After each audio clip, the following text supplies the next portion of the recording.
So when I went to the steel yard, my goal actually was not to buy a giant sheet of plate for a welding table. Like, that was not my intention. I just went down there for a single stick of angle iron for this other thing I'm welding up for my mini skid steer. And I'm sitting there while he's writing up the ticket, and I just idly, like, the subconscious kicked in, like the old desire and question, like, can I possibly build a welding table for myself? So I asked the guy, what is your price for a big old sheet of steel, like 3/8, ½ inch, something like that? He quoted me a few numbers. He also said, and this is where I kind of went wrong, I told him I only had my pickup truck and I probably couldn't haul it home that day. But he also said that the guy in the yard can sneak under it with the forklift a long way and get it into the back of my truck. So my bad, and completely by accident, it was time to build a welding table. And before I dig into it, I just kind of want to say a few things about welding tables because they've been on my mind for like 10, 12, 13 years, something like that, since I first started welding. When I first started welding, I thought to myself, I need a cart for my welder and my gas bottle. I fabricated up one of those, and I also thought I need a welding table, but I never made one. And you know what? I didn't actually need a welding table. You can get a lot of welding done. I think you can probably weld up just about anything on a flat piece of ground, on a couple of sawhorses. I've used all my wood shop tables for welding. Like, a welding table is, I think, I'm just gonna say off the bat right here in a project about a welding table, I don't think it's essential. Like, I don't think you really absolutely need one to be a welder or to do welding projects or whatever. But dang it, if it hasn't been in my mind that whole time, like over a decade, just clinking around, thinking, man, it'd be good to have the space and the time and a big sheet of steel to actually fabricate up a welding table. And for some reason, that window kind of finally opened up. I got the room, I got the sheet of plate, and I'm making a welding table. All right, now, my apologies to the OCD among us.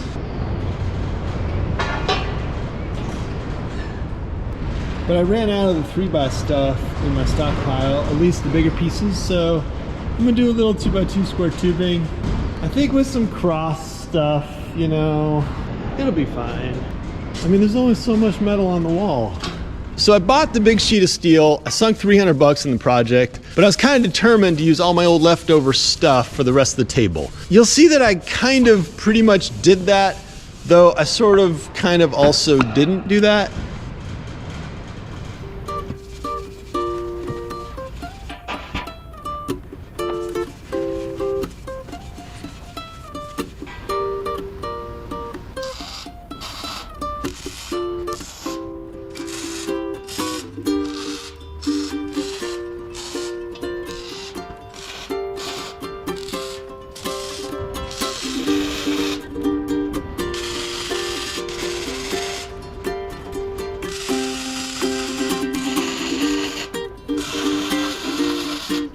All right, so with the subframe kind of tacked together and the top sort of tacked to the subframe, and I kind of did a little welding here and a little welding there just to not heat up any one section because I didn't want to warp that top. I started thinking about the legs for the table.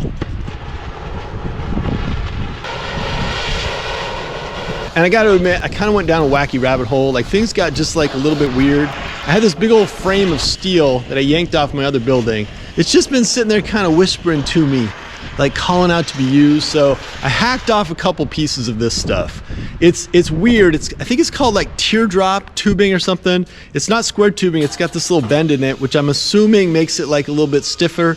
It's also like super thin and a little bit ratted out and rusty and stuff. My thinking was that it was gonna make some really like distressed, rugged Mad Max style legs for the table. But the more I looked at them, the more I thought they were just always gonna be just weird to work with and irregular and just kind of a pain in my neck. So since I've been thinking about this welding table for like 10 years or 12 years or whatever, one of the ideas I've had was to put it on wood legs. You know, like the top needs to be steel on a welding table because that way you can ground it and work on it and stuff. But the legs, I don't see why they can't be wood. But I didn't want little rinky-dink small log legs, you know, little teeny chicken legs on this thing. Like big, thick legs.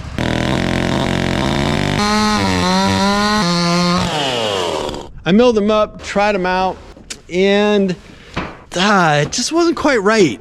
These dudes, I was gonna double up, and I like them because they're just kind of like skanky and repurposed and all that. I don't like them because they're super irregular, very thin, not in the best shape. I was also thinking about just using some 2x2 tubing, like square tubing with some round stuff. But I gotta say, my original idea, like my weird hallucination with this table, did have wood legs. At that point, I wound up back at the steel yard. I had noticed there was this big old 6x6 piece of tubing, thinner gauge stuff, that had been left out in the weather like forever.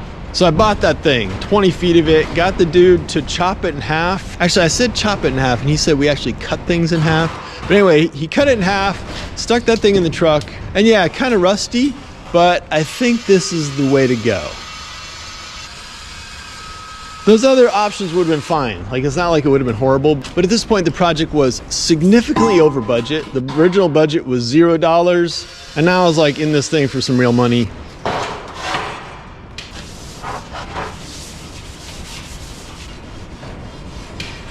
So after some skanky steel and some wood and some different options, I think I'm gonna go with the Beeftastic 6x6s.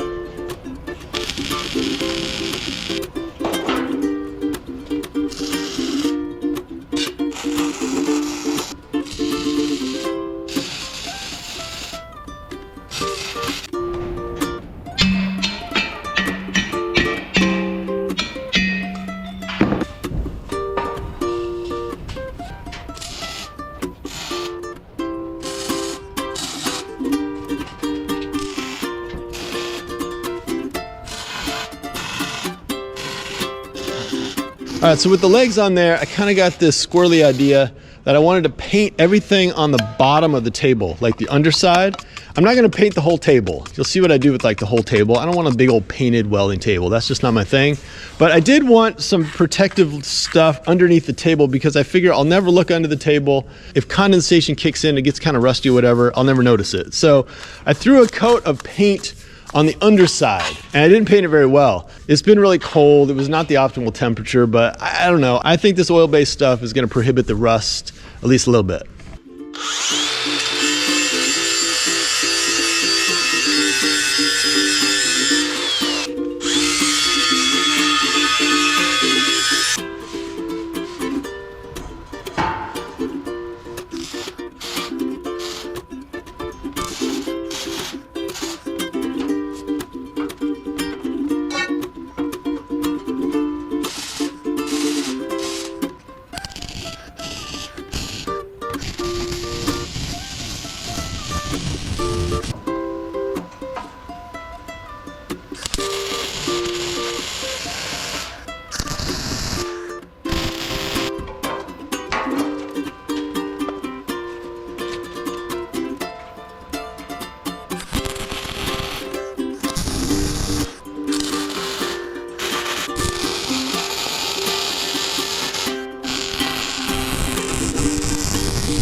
I kind of struggled like a wee bit flipping the table over. I really need like a gantry or a bunch of chain falls hanging off the trusses or something. If you've seen my other videos about refurbishing this building, you might share my sense that any weight on these trusses might bring the whole thing down. Like it's like a cool building, but it's not the most solid of affairs.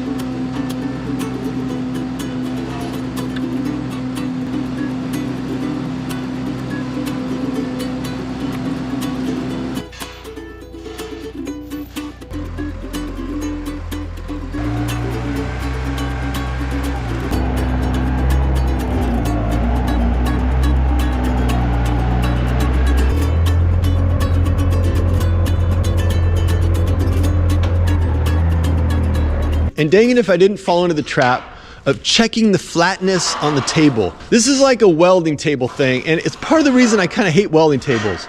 Welding tables seem to propagate that notion that you need this perfect surface to weld on, and I just don't really believe that. I mean, flat steel on a crooked table is still flat steel. But whatever, the table ended up flat. I guess that gave me some kind of weird sense of reassurance, like it did stuff right.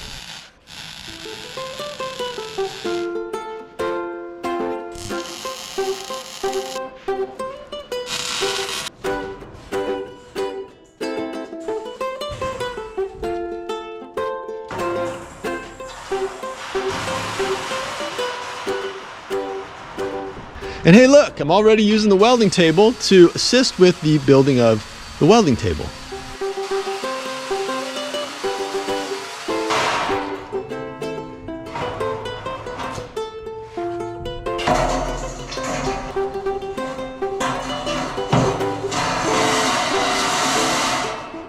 All right, with the million little tacks, the table is just about done. I just need to clean it up and then give you guys like a full walkthrough so you can get a good look at it.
Full walkthrough on the welding table. This is like how it turned out and why I did it the way I done it.